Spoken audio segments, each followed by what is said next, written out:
Olá, estamos mais uma vez aqui no Tel Media Cast, momento especial para nós conversarmos sobre questões que têm a ver com a nossa vida, às vezes até questões profissionais, questões que envolvem os nossos princípios comuns, né? Que a gente não tem muito separar sacro de profano, não. Nós que somos tementes a Deus, nós entendemos que tudo é feito para a glória dele, que é o tema desse blog, né? Sempre. Aqui é o nosso... Eu falo blog porque eu tô com um blogueiro na minha frente. Desse podcast. Então, nós... Tá corrigido. O pessoal aí já vai entender no ar mesmo. Já começa a fazer propaganda também, né? E sempre falamos de fé e vida para a glória de Deus. Esse é o nosso tema. Eu tenho 2 convidados hoje. Pessoas da área da melodia, da música, que vão falar. Você já deve conhecer. Alguns já participou aqui. Eu sei que um deles participou, pelo menos. Não me lembro se os 2... Mas nós vamos conversar. Daqui a pouco eu apresento, tá? Dá um tempinho aí, porque nós temos uma vinheta. Já nós voltamos.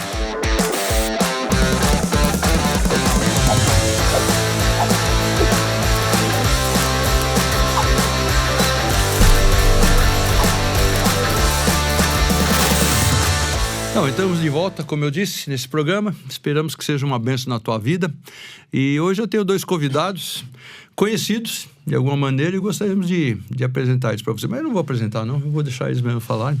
Eu sei o nome dos 2, não é porque eu estou disfarçando, porque eu não lembro o nome deles. Eu sei, mas eu vou pedir para que eles se apresentem. Por favor, primeiro. Sabe aquela história? Ô, José, fala o seu nome. Eu já falei, então não vou dizer o nome dele. Ele vai falar, vai se apresentar um pouquinho para você aí. Eu sou o Estênio Márcios, músico, compositor. Minha esposa é a Selma.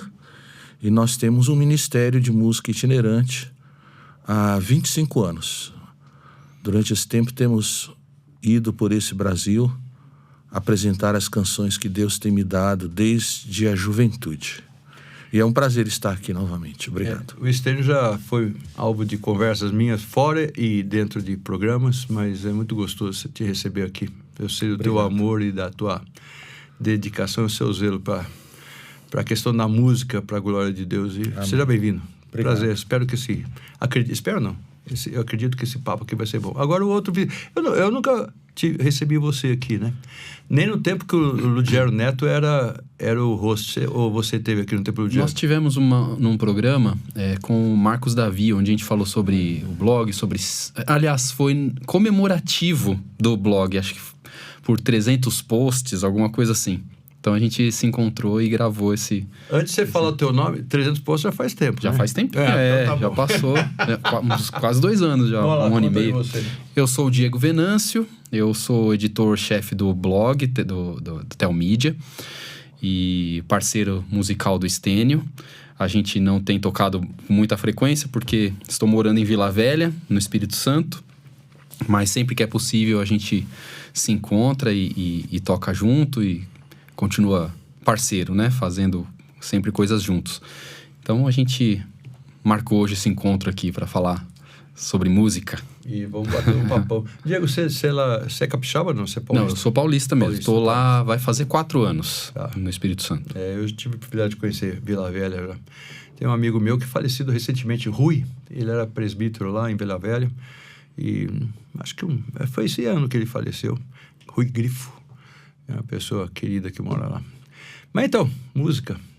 Eu acho que da outra vez que nós conversamos, eu não tenho muita certeza, mas em algum momento conversei que lá nos idos de sei lá quando, lá muito atrás, não tinha podcast, não tinha nada, eu vi uma entrevista de um programa desses evangélicos de televisão e um grupinho conversando sobre música e escutei um sujeito lá falar assim, que o diabo era o ministro de música do céu. E quando ele foi expulso do céu, ele veio para a terra e trouxe a música. Agora a nossa tarefa é resgatar a música das mãos de Satanás. Eu não sei onde o pessoal cria algumas coisas assim. Eu nem me lembro quem falou, ainda bem que eu não lembro. Não lembro. Não foi você, não, nesse tempo. De jeito nenhum. Então tá bom. Mas falar sobre as questões que envolvem a música. Às vezes a gente faz a separação, e é muito comum isso de uma música mais litúrgica. E realmente eu acredito na importância de um culto solene. Eu acredito no momento do culto à fogueira, cada um que quer canta, senta no banquinho, toca o violão, uma flauta, uma coisa. Eu não tenho nada contra isso. Mas acredito também na solenidade, um momento específico, são coisas diferentes. Mas Podemos ir falando sobre isso. O Diego, quando eu estava batendo papo aqui, enquanto esperávamos o Estênio chegar, não que o Estênio chegou atrasado, não chegou, tá? Os meus ouvintes, mas a verdade, nós estávamos batendo papo e falando sobre algumas coisas que envolvem a música na igreja, o preparo. Eu sempre tive um problema, acho que daí posso começar. Com o pessoal que ia cantar, eu sou da geração que a gente começou cantando nas praças, violão foi para a praça. Aí a gente puxava um fio lá numa caixinha, às vezes conseguia depois de um tempo, aí o microfone, pedia lá no jornaleiro, puxava, é assim que a gente se virava. Daí depois esse grupo começou a entrar dentro da igreja para contar uma vez por mês um testemunho. Quando tinha 5 domingos, um era do pessoal contando testemunho de pregação, e cantávamos favela, cantávamos nas escolas, onde dava nós cantávamos, pregávamos o evangelho e tudo mais. E sou desse tempo. E eu nunca gostei quando chegava o pessoal para cantar e falava, olha, antes de começar a cantar, vocês desculpem qualquer coisa. Às vezes a gente, né? Então, eu sempre fiquei bravo com isso. Aprendi com meu pai, que era pastor. Você não tem que pedir desculpa para nada que você vai fazer, a não ser que você teve a oportunidade de se preparar e não se preparou. Mas é melhor você nem apresentar. Mas é a necessidade de preparar para isso. Qual é o preparo? Preparo devocional, sem dúvida nenhuma, começa por aí. Mas é isso, Estênio, o que você acha? O que a gente tem que fazer quando a gente está cuidando de conduzir o povo em louvor a Deus e, enfim, como é que você vê isso? Eu acho que, de fato, se a pessoa está fazendo esse trabalho para Cristo, já é uma condição sine qua non que ele esteja preparadíssimo. Não só preparado, mas muito preparado, não é? Porque a gente está fazendo a obra de Deus.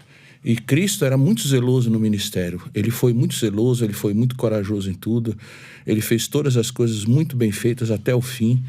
Então, se nós vamos fazer alguma coisa na obra de Deus, nós devemos, dependendo da área em que nós vamos atuar, nós devemos estar muito preparados, muito bem ensaiados, não é?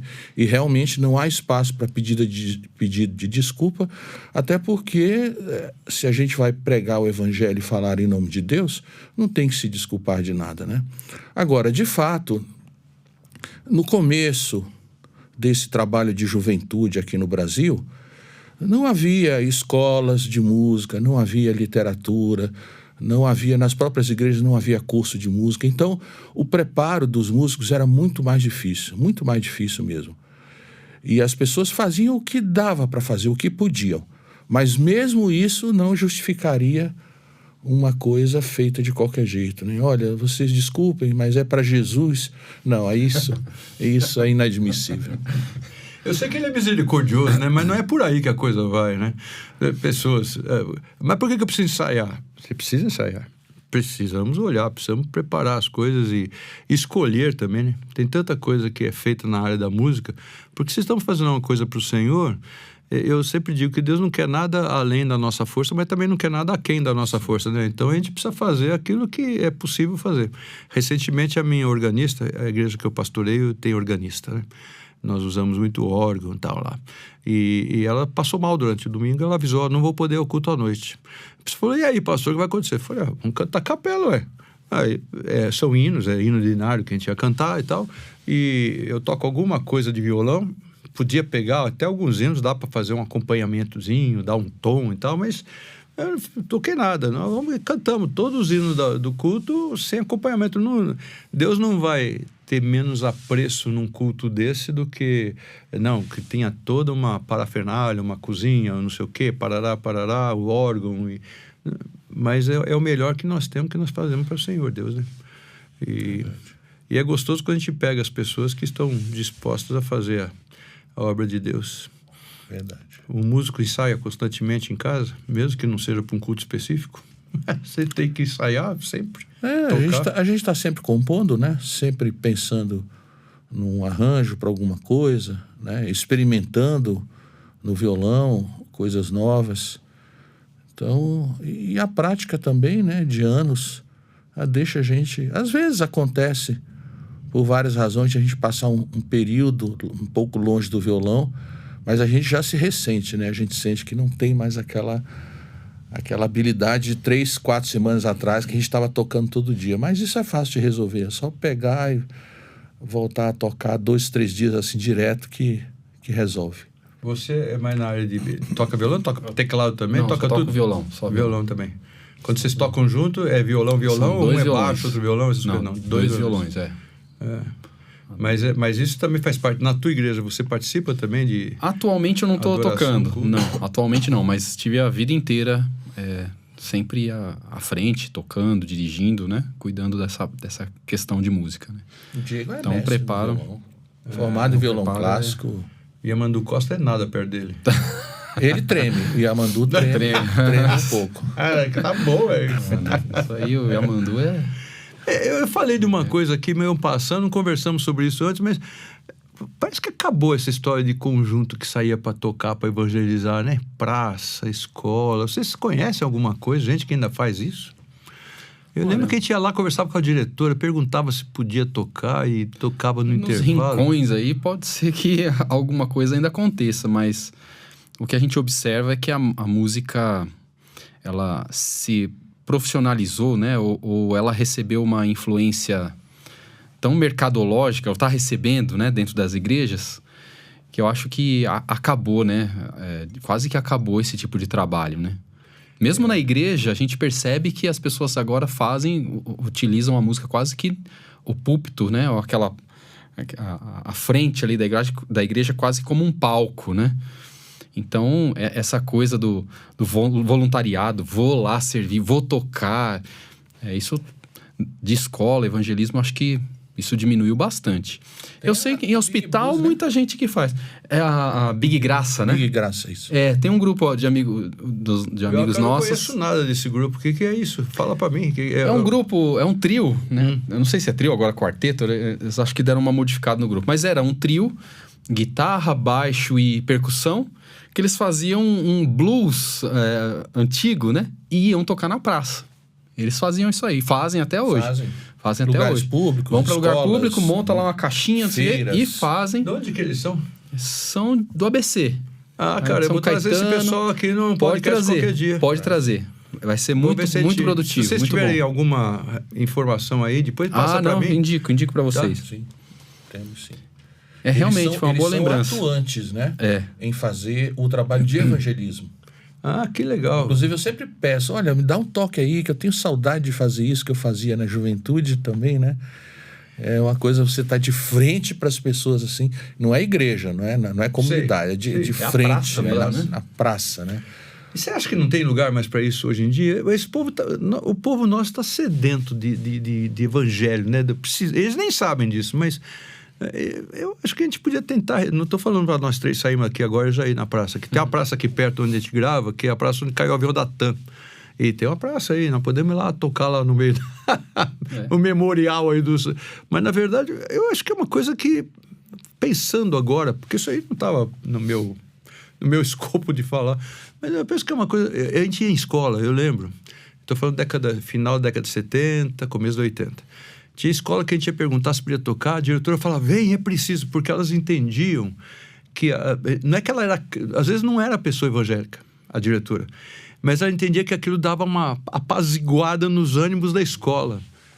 Isso era uma coisa extraordinária para mim, eu lembro disso mais de uma vez. Nós montamos um grupo, eu estudei no seminário em Campinas, aí nós montamos um grupo para sair para tocar, e a gente tinha contatos no interior, Santa Bárbara do Oeste, não sei o quê, Parará, vai em um monte de lugar, Torrinha, fomos cantar o conjuntinho nosso, né? E não era difícil conseguir espaço. Não sei se hoje é legislação, com alguma coisa, que você não pode ofender ninguém, tem umas histórias. Mas, olha, praça... Eu fiz um curso na época, eu não lembro mais, mas de linguagem brasileira de sinais. E fiz porque quem tocava na Praça de Campinas, alguns tocavam, cantavam, pregavam, e eu fazia parte do grupo que falava, traduzindo as músicas e a mensagem, a linguagem de sinais, porque havia pessoas que tinham deficiência auditiva que ficavam escutando. Eu não vejo mais nada disso hoje em dia, né? Acho que tem a ver muito com a nossa comunhão com Deus também, sabe? Essa necessidade de ver as pessoas, ovelhas sem pastor, né? Como diz as Escrituras, né? Acho que é uma junção de fatores, né? Com certeza a sociedade ficou mais difícil, né? Em termos de legislação, como o pastor disse. Entrar numa escola não é tão fácil hoje, né? Há ali alguma resistência, mas eu acho que ainda se consegue fazer sim. Acho que ainda é possível. Aí tá a ideia, viu? Você que está me escutando, de repente, aí na tua cidade, na tua região, no teu bairro, tua igreja, as pessoas precisam escutar a palavra e isso era muito bom. Vencedores, os grupos mais clássicos, mais antigos, começaram fazendo esse tipo de trabalho, né? Hoje em dia, acho que realmente... A própria Comev, né? A própria Comev, o histórico dela, do início, né? Era justamente prover recursos técnicos, né? Para que esse tipo de trabalho fosse feito, né? Equipamento, passar filme, exatamente. Eu lembro de ter tocado em praça, com toda a minha limitação. Eu lembro do contrabalde. Eu lembro também. Você lembra de contrabalde? Eu de foto. Não, eu escutei tocando. Os vencedores usaram e nosso grupo tinha. Você que não conhece, era um barril de metal, né? Que era cerrado pelo meio, era emborcado assim no chão, e em cima tinha um cabo de vassoura encostado na beirada e uma cordinha que vinha lá do alto do cabo de vassoura até um buraco no meio do fundo do coisa. E você ia puxando o cabo e tocando como se fosse um contrabaixo. E o pessoal brincava e chamava de contrabaixo, de balde, né? Então é isso aí. Era o baixo de pobre, né? Mas, pastor, eu acho que essa coisa da praça pública, o maior problema de hoje, na verdade, o maior problema, porque veja, na época que a gente fazia isso, nós não tínhamos preparo técnico, né? Nem intelectual, nós não tínhamos equipamento, nós não tínhamos instrumentos bons, era tudo muito precário. Mas tinha uma coisa que superava tudo isso: amor a Cristo, amor ardente a Cristo, um amor incondicional pelas almas perdidas, um desejo de espalhar o Evangelho de Cristo. E eu acho que o maior problema de hoje, visto que hoje nós temos os melhores equipamentos, nós temos pessoas muito preparadas na música, mas falta o principal, que é o amor a Cristo. Aí entra um pouco da minha tarefa como pastor e de outros pastores. Eu creio que a gente tem que trabalhar muito isso também, ao mesmo tempo que o pessoal que não deixa de pastorear, não quer dizer que não pastoreie, mas o pessoal que trabalha com a música, que se prepara e que vai incentivar por diversos motivos, ou vai compor, que não é uma coisa fácil, né? Mas eu acho que a gente tem que lembrar as pessoas realmente com esse compromisso com o Senhor. Nós vivemos um tempo que é muito estranho, né, para algumas coisas. E o Senhor está provando. O pessoal pode não pensar, mas nós estamos sendo muito provados. Deus está peneirando. Eu acho que Deus está peneirando o povo dele, o que chama o povo dele. Né? E quem vai para a praça deve estar preparado para levar pedrada também, né? Sim. Porque nesse tempo que a gente vive, que vocês já comentaram, né? O evangelho, ele é odiado, né? O evangélico, de maneira geral, ele é odiado pela sociedade. Então, para você estar cantando e voar uma pedra de repente... Ou alguém interromper, ficar falando no meio, fazendo discurso qualquer. Exatamente. A pessoa tem que saber que isso pode acontecer mesmo. Mas no passado acontecia muito com pregadores, por exemplo, pregadores em praça pública, né? Levavam frutas podres, né? No paletó e até pedradas mesmo. Mas é isso. A gente sabe que é assim, sempre será, na verdade. Mas é glória, né? Para quem sofre qualquer coisinha que a gente sofra por amor a Cristo é bênção para a gente, né? Acho que é o Logos que tem aquela música que fala lança semente, né? A gente precisa lançar semente mesmo, independente de qualquer coisa, né? O pregar a tempo fora de tempo, como diz a própria palavra, né? Claro que a gente tem que ter bom senso, não tem dúvida. Eu lembro na década de 70 que houve algum momento que a gente precisava pedir autorização para o delegado da região para fazer, porque a questão de ter grupo reunido em praça pública, a gente precisava pedir licença para usar tal lugar. A igreja do meu pai, na região do Jardim da Glória, ali perto da Aclimação, a gente cantava lá na Praça da Aclimação, ou algum outro lugar assim ali, e a gente precisava comunicar, porque tinha, o que é essa aglomeração aí? O que está acontecendo? A gente precisava pedir autorização. Nunca nos proibiram, nunca teve assim, não pode, mas pelo menos comunicar o que estava acontecendo, uma época meio conturbada na nossa história aí no Brasil, né? Mas é isso, o Senhor nos deixa na Terra para testemunhar dele, né?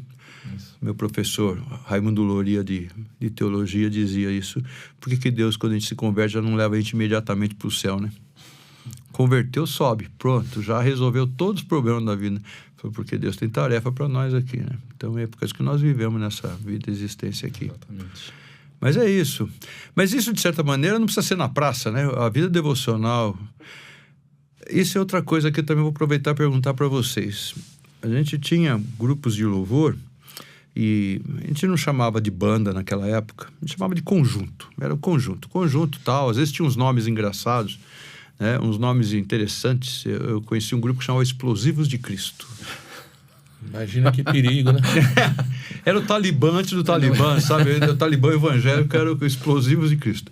E eu tenho muita gente boa, amigo que fazia parte desse grupo Explosivos de Cristo. Grupo grande, eles eram um conjunto bem grande e tocavam, né? Mas ele tinha certos regulamentos. Você vai cantar, você não ensaiou durante a semana, você não canta no domingo. Hoje em dia parece que a coisa está muito fácil, né? Não sei o quê, qualquer coisa é qualquer coisa. E o Senhor vai aceitar qualquer coisa porque Ele é misericordioso, porque Ele não é exigente, ou porque eu não estou escutando a voz dEle audivelmente, né? Mas precisamos ter esse cuidado. Tudo começa no temor a Deus. Não esqueçamos que Isaías primeiro fala, Deus diz assim, eu estou cansado do culto de vocês. Quem requereu de vocês só vir aqui para oferecer, né, sacrifício. Eu estou vendo que hoje eu estou falando mais do que qualquer um. Eu acho que eu estou ficando velho, sabe? E agora, quanto mais velho a gente fica, mais a gente fala. Você tinha dito que você ia falar alguma coisa pro Não, esse texto que o pastor citou de Isaías, eu acho que é perfeito para a gente falar sobre o tema, né? Sobre a música, né? Que serve a Deus, a música usada para servir. Que a gente vê que Deus não está esperando a gente de qualquer maneira, né? Estou aqui diante de Deus e aí é segundo o meu critério, né? Eu faço para Deus aquilo que eu acho que é bom, que é bonito, né? O que eu gosto, né? E esse texto faz a gente pensar, que as coisas devem funcionar segundo o critério de Deus, né? Segundo a sua norma, aquilo que Ele estabeleceu, né? E o que a gente observa, a gente começou falando da música para fora, né? Mas da música interna, eu acho que se não vai bem dentro da igreja, não há esperança de fazer qualquer coisa fora, né? A igreja, ela é a escola, né? Deixa eu só interromper para falar uma coisa que eu acho que você não vai falar, mas eu vejo igreja ciumeira entre os grupos musicais. Sim. Coro, a banda dos adolescentes, a banda dos mais velhos, o conjunto masculino e o conjunto feminino. E não é possível. Dentro da igreja há essas dificuldades. Mas a gente percebe assim que as pessoas elas estão usando a música, sendo influenciadas pelas coisas de fora e não fazem a crítica daquilo que serve de fato a Deus, né?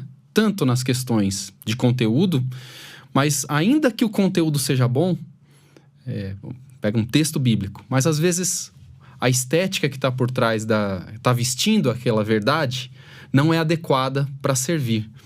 Ou, às vezes, até o conteúdo é pseudo-piedoso, né? Fala a Deus, se dirige a Deus, mas se dirige assim. Eu uso sempre um exemplo que me vem à mente imediatamente, que vim para adorar-te, né? Vim para prostrar-me, vim para dizer-te, és meu Deus. Essas frases, eu fico na dúvida, quem é que está sendo enaltecido nessa frase? Se é o Deus ou se é a minha presença, né? É dúbio, né? Não é claro isso. Então, esse tipo de coisa que eu e o Stênio, a gente tem falado há algum tempo, e às vezes as pessoas interpretam, não, eles têm inveja do grupo que faz sucesso, né? Porque eles não fazem tanto sucesso, então eles têm inveja. Deturpam a nossa intenção, né? Que é simplesmente apresentar o que Isaías está falando. Não, peraí. A gente precisa apresentar o nosso culto, as músicas, as canções, nos termos de Deus, né? Então, cuidado com aquilo que você apresenta, né?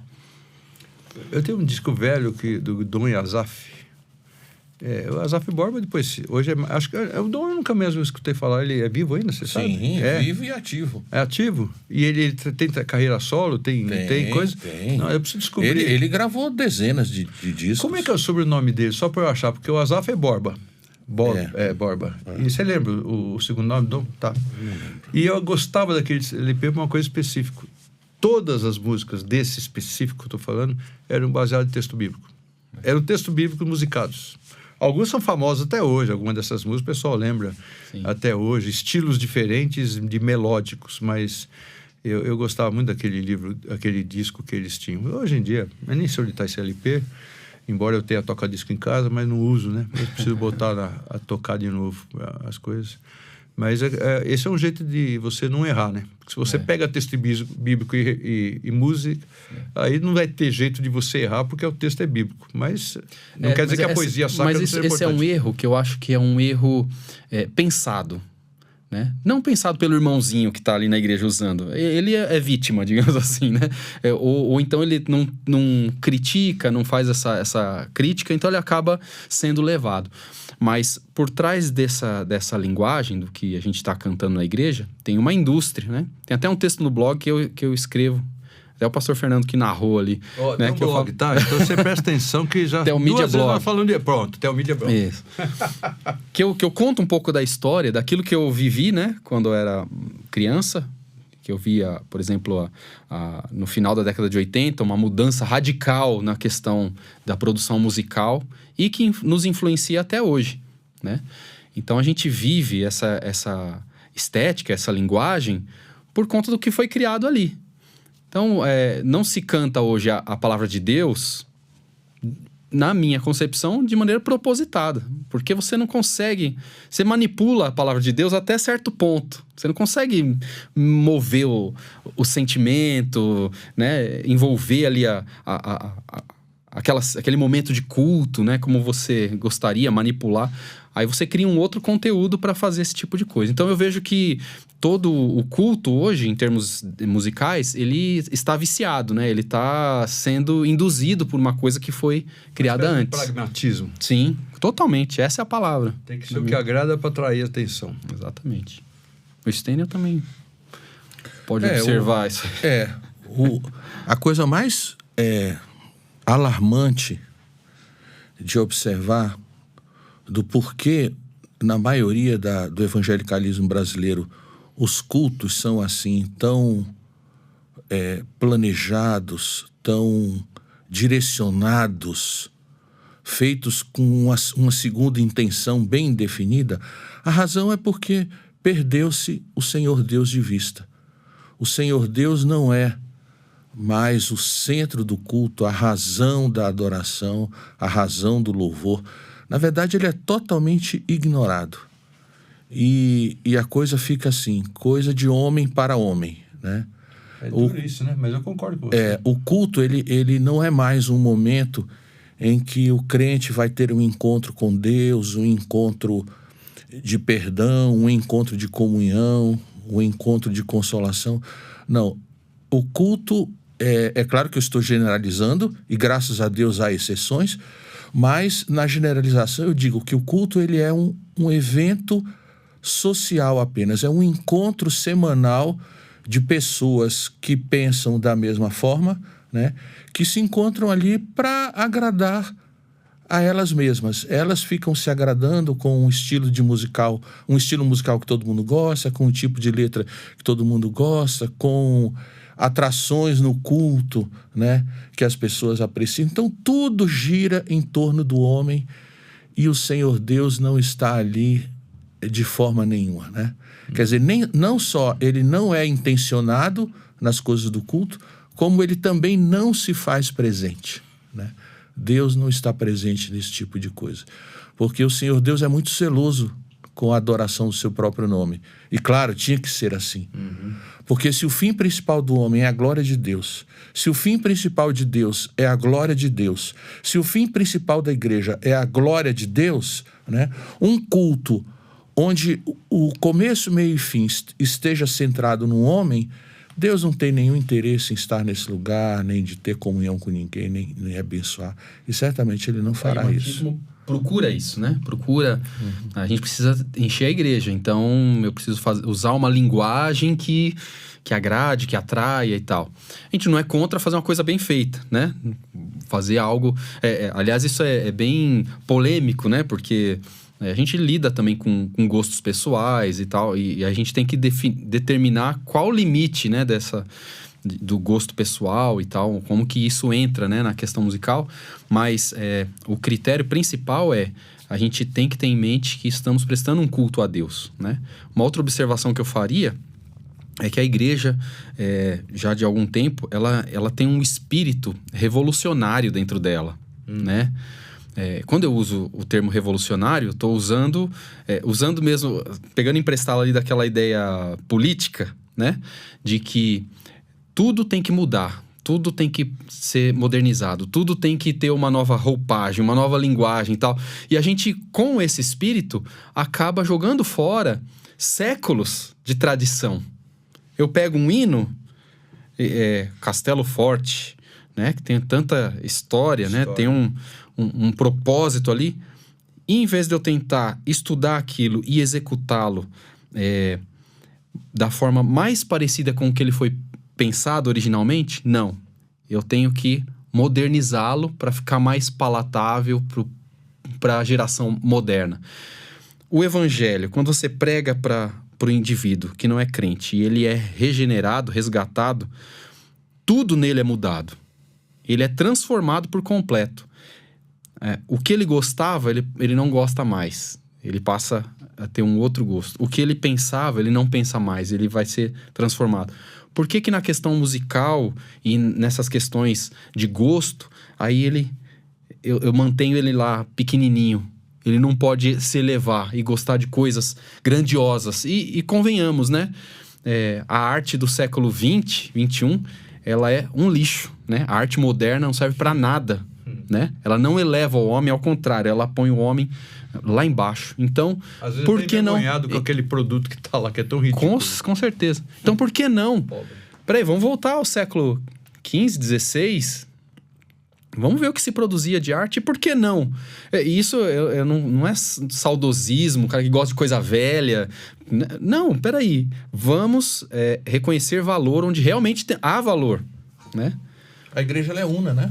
Exato. Ela é um organismo só, único. Então, o que foi feito pelos nossos irmãos no passado, certamente tem valor hoje. Porque nós somos uma unidade.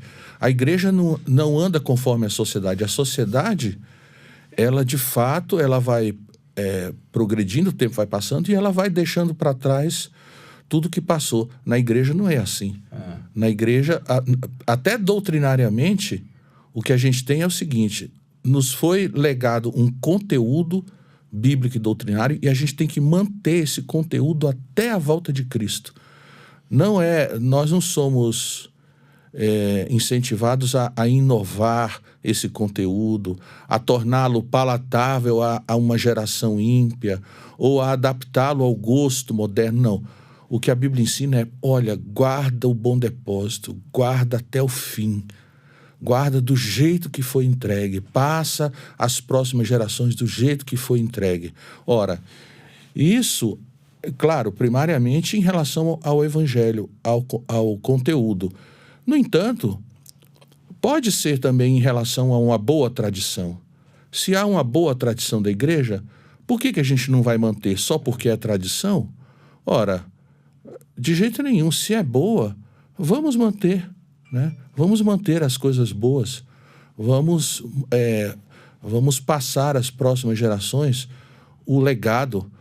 Eu sou muitíssimo grato a meus pais que me deixaram o legado dos hinos, de quase 600 hinos, cantando desde criança na igreja até a idade madura. Isso aí trouxe e traz para mim um cabedal bíblico, teológico, poético, inigualável, de forma que eu tenho pena dessas novas gerações que não conheceram os hinos, que não cantam, que não gostam, não é? E empobrece, porque né? demais, né? Demais. Mesmo que você não cante um Castelo Forte, por exemplo, eu gosto, mas mesmo que não cante, Mas o fato de conhecer aquilo que está por trás... Você trabalha com composição? Sim. Também compõe. Tanto de melodia como de letra. Uhum. Bom, vamos lá. Vamos separar. Letra tem que falar do seu coração, mas de acordo com a palavra, claro, né? Ou seja, se você não está atualizado com a palavra, se aquilo não faz parte da sua vida, como fazer uma boa letra?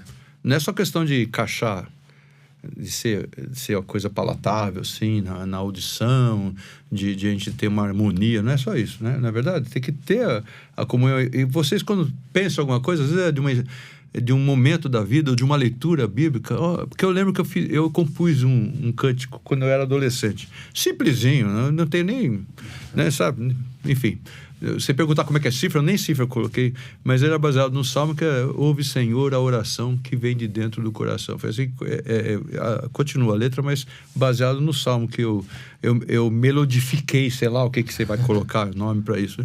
Não me considero compositor, mas é alguma coisa que sai dali da comunhão com Deus, da palavra de Deus, né? Tem que ser assim, não é? Não vejo outra maneira de ser feito isso, né? Isso daria um outro programa, tá?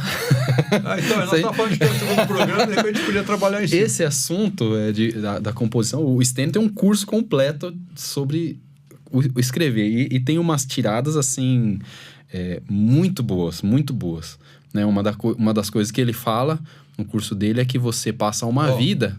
Aqui já está fazendo antecipação. Né? Antecipação. Então, tá bom. Você passa uma vida depositando conhecimento, né? Bíblico, poético, da literatura, da língua portuguesa, teológica. Você vai depositando. E depois de um certo tempo, você tem um material, aquilo vai ruminando, né? Você vai crescendo com aquele conhecimento e aquilo se transforma em música, em arte. Então, não vem do nada, né? Às vezes eu ouço música do Stênio que, num primeiro momento, eu não reconheci o texto, né? Mas lá depois, lendo a Bíblia, eu falei, opa, apareceu aqui, né? Uma vez aconteceu isso comigo, depois de um bom tempo, com a música Canções à Meia-Noite, que é um texto de Jó. Texto de Jó. Eu não tinha eu achava a música bonita, tal, o tema, eu tava lendo Jó, apareceu lá a frase. Então o cara plagiou aqui. Stênio não é aquilo que eu pensei, não. Só. Eu achando que o cara é um gênio que tirou isso do nada. Mesmo, mas tudo bem. Não, mas é ligarimpor, né? Ligarimpor ali, porque aí você vai ler, você acha a frase ali que gerou toda a ideia, né? Então, isso é muito, muito legal de ver. Agora, as pessoas são... os compositores modernos, além de fazer uma coisa totalmente industrializada, né?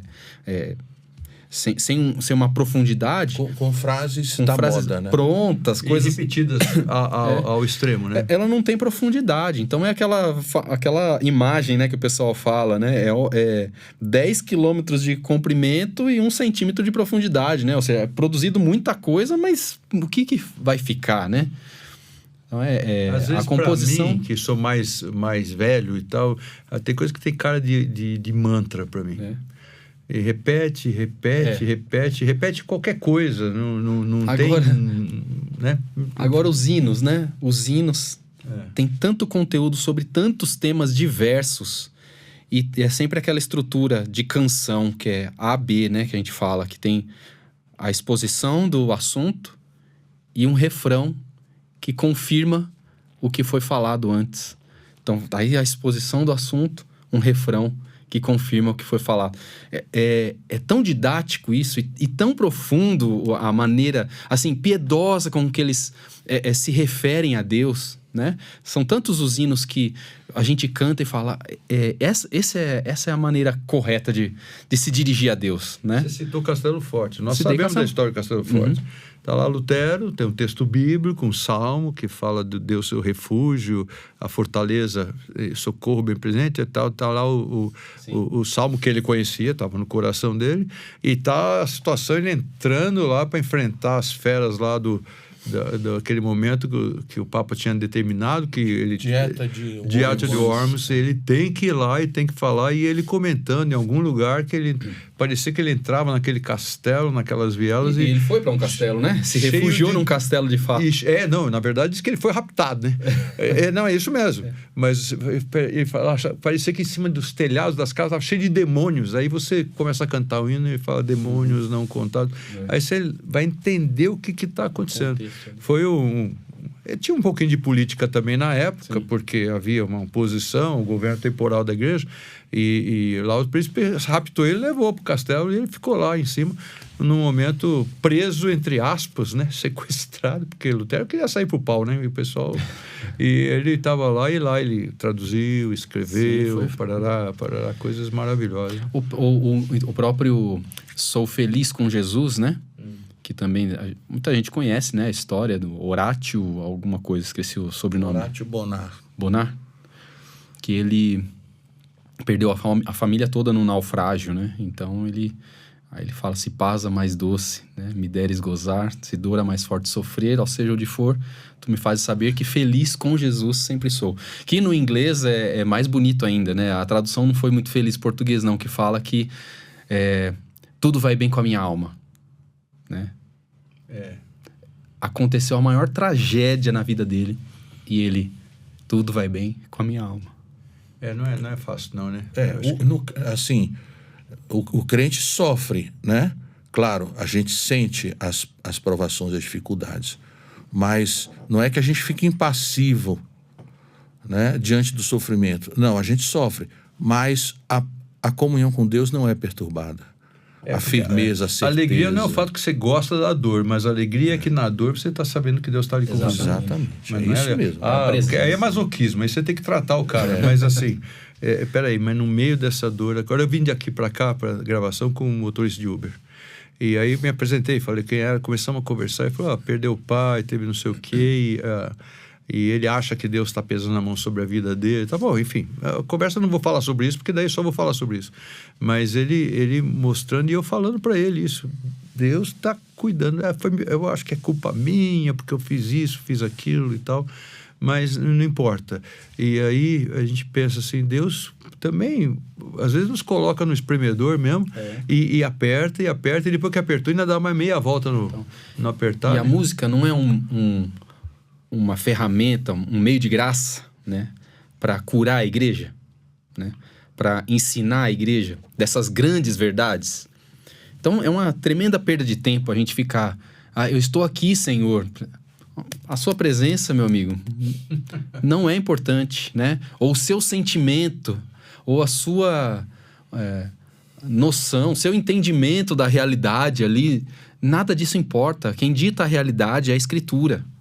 Né? A sua realidade pecaminosa, a sua realidade de necessidade, de perdão, de você estar diante de um Deus que é criador dos céus e da terra, que os eventos da sua vida pouco mudam, não mudam em nada a natureza de Deus, né? Os acontecimentos da história, né? Que você tem que estar ali submisso a Deus, né? Isso cura o crente, né? E a música, ela é essa ferramenta, né? Ela é essa ferramenta. Eu cito mais um texto lá no blog, né? Tô fazendo propaganda para você ir lá, né? Ler. Lá ver o blog, claro. Falo que no Salmo 42, Davi cita que durante a noite, aquele texto que ele tá depressivo, né? Que ele tá triste, né?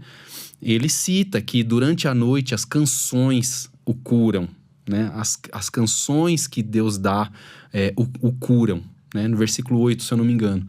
Então, a música, ela não é uma coisa de somenos, não é uma coisa que você descarta, né? Ela é um meio de graça que Deus preparou para Mas pra pode gente. ser usado também para correção, né? Com certeza. Não só assim de, que legal, mas de repente Sim, dá uma paulada lá no com meio certeza. de algum cântico que vai falar, né? Bom, eu falei que é dividido as partes. Tava falando de letra, podemos falar mais sobre isso. Mas e melodia? Como é que tá na cabeça de vocês? Ou na hora que você pensa primeiro num texto e aí você procura uma melodia que seria legal? Porque a gente sabe que a questão da música, quem estuda música, a gente sabe que ritmo, enfim, amplitude da melodia e tal, ela tem a ver com a letra, né? Você começa uma música, não precisa ser um grande conhecedor de música, mas num tom menor, ele já dá um baque assim de, né? Opa, peraí, tem uma coisa importante aí, né? De reflexão, de meditação. Peraí, né? Uma vez eu assisti uma palestra do Parcival Módulo E não aqui, antes de tudo, já me colocaram ali na telinha que nós já gravamos com aquele conjunto lá que vocês falaram, tá? Então já teve, mas não fui eu que era o host, por causa que eu não sabia disso aí, não. Então, provavelmente foi com o Ludgero Neto, ou quem sabe até antes com o Ronaldo, não sei. Mas vamos voltar no assunto aqui. Então, aí você tem a melodia, é isso mesmo, depois você pega e procura com aquilo, ou talvez uma melodia que você já conhecia, ou pode acontecer o contrário, uma hora escuta uma música, ou escuta até mesmo um som da natureza, fala, rapaz, isso aí dá, e isso aí tem a ver, é alegre ou é triste. Tem isso, vocês? Como é que, vocês que fazem composição, trabalham com isso, como é que é, Estênio? O que melodifica uma composição? Eu acho que tudo isso é um grande milagre, na verdade. Eu não sei explicar o que acontece. Mas é um milagre que Deus concede a nós compositores, né, com frequência. Porque como é que pode? Uma coisa não existia, né? Isso tanto em relação à letra quanto à melodia. Uma coisa não existia. Meia hora depois, 1 hora depois, passa a existir, existe uma entidade, uma música com melodia e letra, que possivelmente vai superar os próprios anos que você vai viver, ou seja, vai permanecer além do próprio compositor. O compositor morre, mas essa obra, essa entidade continua, né? Então, eu vejo assim, que o Senhor Deus, que é o Criador, né? Ele concedeu esse dom de criar aos homens, assim, num ato de bondade, de misericórdia muito grande. E nos deu essa possibilidade de experimentar o que ele experimenta sempre experimentou, né? Uma coisa não existia, de repente o homem começa a trabalhar nela, passa a existir, né? Uma obra de arte, uma música que glorifica a Deus, que fala da palavra de Deus. Isso é fantástico. Agora, como exatamente que essa melodia chega, ou da onde ela chega, para mim até hoje é um negócio meio misterioso. Não sei o que é que o Diego pensa. E o fato que ele comunica mostra que é de Deus, né? Porque você pode cantar uma melodia aqui, pro Diego, para mim, não significa nada. Mas o fato de trazer uma comunicação não é que enfim, é porque tem a ver com aquilo que nós somos, né? É a mesma coisa na tua cabeça, foi isso que o Estênio tá falando. O Estênio, ele tá falando assim, e diante de um contexto, né? Ele compõe música não para servir a alguém, né, primeiramente, né? Eu também a gente compõe por causa de um ímpeto, né, natural, alguma coisa da alma. Não é que eu quero ser famoso e quero que... Eu não faço, ninguém, ele não faz música assim, eu também não faço, e muitos compositores não fazem música, peraí, eu vou fazer essa música porque ela vai servir para alguma coisa. Não. Um mercado específico. Existe um ímpeto, né? O compositor, ele tem uma necessidade de compor, né? A gente compõe porque se não compor, a gente fica doente, acontece alguma coisa. Vai lotando lá dentro. A gente vai ter problemas, né? Então, esse compor é um ímpeto. Então, por isso que ele coloca essa questão é um milagre, né? É um milagre compor. Agora, a gente pode fazer uma música fake, né? A gente pode manipular essa coisa toda? A gente pode. Se a gente sentar aqui, vamos fazer uma música em 5 minutos aqui, a gente vai fazer uma música, a gente consegue. Mas não é a música que veio da alma, que mexeu com a gente, que é carregada de sentido, né? Ela é uma música, vai ser a música, né, feita assim de qualquer jeito. Aleluia, que todo mundo canta aí, daquele canadense, esqueci agora. Aleluia, aleluia, que canta lá sim. No Shrek, canta em todo lugar, e o pessoal acha que é um corinho e tal, e na verdade não é isso, né? Então... Teve um amigo meu, eu tenho um amigo que usa muito aquele site da inteligência artificial. Sim. Mas ele é médico, ele usa muito na medicina, e eu vejo que a todo instante ele estava fazendo alguma pesquisa. Eu falei, escuta, você faz uma música aí, uma música evangélica? Ele falou, eu faço uma música gospel facinho aqui, quer ver?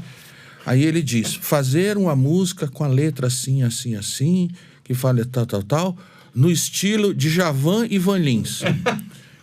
Em 30 segundos, Tem lá uma música. o negócio soltou. Não deu para ouvir a melodia, porque tinha que ter um equipamento que traduzisse a melodia. Mas a letra, você olha assim, você fala, nossa, é igual a música gospel toca no rádio. Ela não é pior do que a música gospel, mas ela tá no mesmo nível assim, sabe? Dessa que toca aí, que faz fama. Quer dizer, não tem pé nem cabeça e não tem arte nenhuma, mas tá lá, feitinha segundo os dados que ele colocou. É um negócio assustador. E assim, eu fico pensando, o que já é ruim, agora com esse site da inteligência artificial vai ficar pior ainda. Estão usando isso até para pregação, Porque né? é mesmo? Ah, sim. Pois é. Então isso é lamentável, né? Porque, quer dizer, Deus deu esse instrumento maravilhoso ao homem, que é a sua mente, né? Que mesmo caída, mesmo a mente pecaminosa, consegue produzir coisas maravilhosas. Aí chega essa nossa geração agora, abre mão de usar o instrumento que Deus nos deu para usar essa coisa do computador, que realmente consegue muita coisa, mas aquela arte, aquela coisa que toca o coração, ele nunca vai conseguir. Porque isso é coisa de alma para alma, né? Isso é uma coisa que Deus deu ao homem e que a inteligência artificial jamais vai conseguir isso. Mas assim como a letra, que eu citei, né, o Stênio, a questão do depósito, que você vai depositando conhecimento e tal ali, com a melodia é a mesma coisa, né? Se você só ouviu porcaria a vida toda, você não vai ser capaz de compor uma coisa baquiana, né? De repente eu consegui fazer uma coisa... Veio a inspiração e vou fazer alguma coisa parecida com a obra do Mozart, né? É impossível, né? É impossível. Então, você precisa ter um trabalho também para que você consiga compor uma coisa de qualidade, né? E para isso é ouvir, é analisar, é estudar, saber como que é feito, o que as grandes músicas têm, e aí você observa aquilo, exercita e começa a fazer música boa, né? Uma música melhor. Não precisa ter... Você diz a história aí que quando o Handel fez lá o Messias, eles dizem, alguns, né? Que ele ia colocando... Ele não fez uma melodia e depois ele harmonizou. Diz alguns que ele ia fazendo na melodia, escrevendo e já colocando todas as vozes e instrumentos. Mozart era muito assim. Agora, você vai falar, então eu nunca vou poder compor. Calma, né? Eu lembro também volto a Parcival outra vez, porque foi um curso que eu fiz uma vez com ele, e ele dizia que você pega o cantochão, a música gregoriana, né? Então você escuta aquele negócio, nossa, não sei o que e tal. Fala, mas olha só, daí ele começa a explicar por que tem o tom, ou essa altura da música, ou aquela, e tá aí você presta atenção na letra, então vai para cima quando se refere a Deus, vai para baixo quando se refere ao homem, mais para baixo quando fala de pecado e tal. Daí quando você escuta um hino gregoriano, né, um cantochão, uma coisa assim, você... agora que eu tô entendendo melhor. Então não é que você precisa saber compor como um Handel, como um Bach. Bach escrevia algumas coisas, vocês lembram disso, né? SDG no final, né? A Deus toda a glória. Isso aqui foi para a glória de Deus mesmo, né? O Senhor Deus, ele pode dar a um compositor uma inspiração fora da curva, uma coisa assim. De repente ele nunca compôs uma música tão grande como aquela, que o Senhor Deus pode inspirá-lo. Mas geralmente não é esse o método que Deus usa. Geralmente Deus usa o que o compositor já tem nele.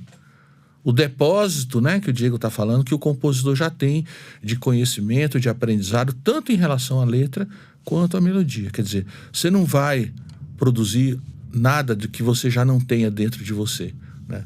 Você não vai produzir uma música fantástica se você ficou a vida inteira ali na mediocridade, né? Então, é por isso que a gente fala que o compositor, assim como o pregador também, ele vem a vida inteira armazenando conhecimento, informações, vai jogando para dentro do coração e da mente a teologia, o conhecimento bíblico, a poesia, a literatura. A comunhão com Deus.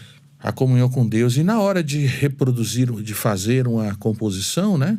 Ele já tem muita coisa que Deus pode usar. É claro que no fim é o Senhor Deus quem concede a composição, né? Porque mesmo a gente entregue a nós mesmos, se você de repente chega, olha, poxa, você já compôs não sei quantas... Compõe uma música aí para eu ver, como é que é? Tá, eu vou te dar 1 hora, compõe uma música. Pode ser que não saia nada, porque a gente não tem domínio total sobre essas coisas. Não é o tempo, a experiência, o conhecimento que faz a gente poder dizer, não, eu domino a arte da composição, me fala qualquer tema aí que eu vou compor. Quer dizer, os repentistas nordestinos, eles fazem isso. Mas é um estrofe só, é uma referência a alguma coisa. E são padrões, né? E tem umas palavras-chave. São padrões. Tem como Mas improvisação na música. a gente não tem um domínio total. É sempre, de qualquer forma, e no final de tudo, é sempre o Senhor Deus quem vai expandindo o coração para a letra começar a sair, para a melodia sair junto e de acordo com a letra. Voltando àquele assunto que você estava falando de letra e música, uma melodia, ela deve ser adequada à letra que ela está carregando. A gente fala assim, tem uma letra, geralmente é uma letra bíblica, né, uma canção cristã, e a melodia vem e deve carregar essa mensagem. Só que essa mensagem, ela é uma mensagem solene, santa, é a palavra de Deus. Então, o que é a canção cristã? Qual é a melodia adequada a essa mensagem bíblica eterna? É uma melodia que se adequa perfeitamente, que carrega essa melodia com honra, não é? Adequadamente, para fazer chegar às outras pessoas. Então, esse tipo de melodia é o que eu chego a chamar. Eu sei que muitos não concordam com isso, né? Porque muitos dizem que não existe uma melodia cristã. Eu afirmo que existe sim. Ela existe sim, mas ela não está realmente relacionada à conversão do dó ou do lá menor. Não tem nada a ver com a escrita, mas é uma melodia tão adequada àquela letra, né? Tão adequada, tão perfeita a ela, que você, quando ouve, fala: essa letra não poderia ter outra melodia a não ser essa aqui. Então é um casamento tão perfeito que você diz, essa melodia é evangélica, ela é cristã. Gente, agora eu achei um ponto que eu acho que nós vamos dar eu tô com o meu tempo cortado aqui, né?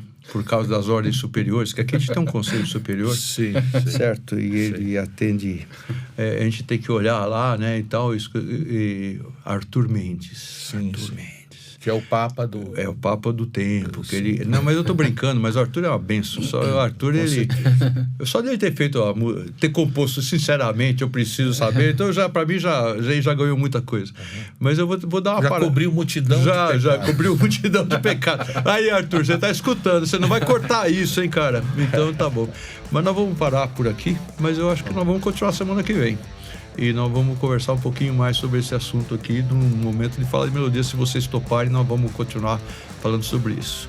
Mas obrigado, Diego, pela tua presença aqui hoje. Tá? Veio lá do Espírito Santo, né? Com o Espírito Santo, não pode deixar nunca. Estênio, mais uma vez. Eu já não vim de um lugar tão nobre. Eu vim do Butantã, que é o lugar das cobras. Eu já vim de um lugar bom, que é Jardim da Glória. Então já é uma coisa muito boa. Então cada um de nós na sua, né? Mas você que nos escuta aí, obrigado pela tua presença, por participar conosco desse programa no nosso Telmídia aqui. E você já ouviu falar que tem um blog também. Então o Telmídia Blog, Telmídia Rádio. Eu tô com a cola na minha frente. O Tati Elas, Vida Pura, excelente, né? E o nosso Telmídia Cast aqui. Então é muito bom. Seja bem-vindo, até nós nos encontrarmos de novo semana que vem, se Deus quiser. Um abraço aí.